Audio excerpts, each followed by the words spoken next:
السلام علیکم دوستو،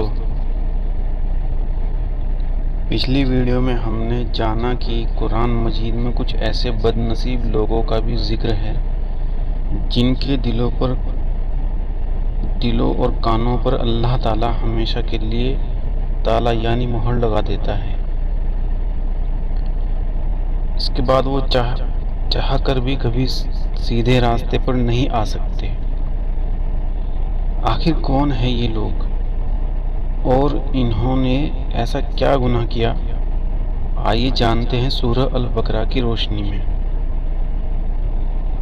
اللہ تعالیٰ سورہ البقرہ کی آیت نمبر 6 میں فرماتا ہے، ان الذین کفروا سواء علیہم اانذرتہم ام لم تنذرہم لا یؤمنون۔ ترجمہ: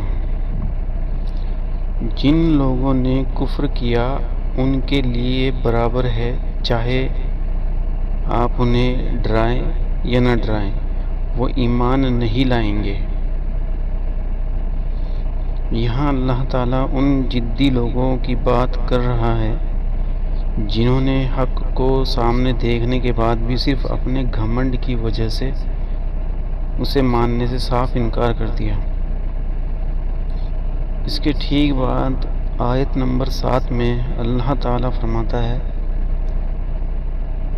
ختم اللہ علی قلوبہم وعلی سمعہم وعلی ابصارہم غشاوۃ ولہم عذاب عظیم۔ ترجمہ: اللہ نے ان کے دلوں پر اور ان کے کانوں پر مہر لگا دی ہے اور ان کی آنکھوں پر پردہ پڑ گیا ہے اور ان کے لیے بہت بڑا عذاب ہے۔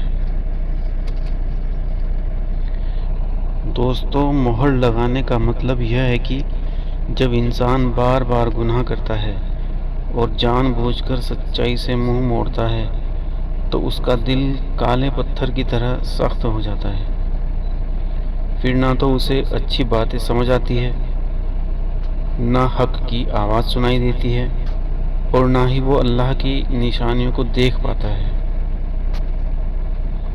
اس آیت سے ہمیں یہ سبق ملتا ہے کہ جب بھی ہمارے سامنے کوئی صحیح بات یا اللہ کا حکم آئے تو ہمیں اپنا گھمنڈ چھوڑ کر اسے ترنت مان لینا چاہیے، ورنہ کہیں ایسا نہ ہو کہ ہمارا دل بھی ہمیشہ کے لیے بند ہو جائے۔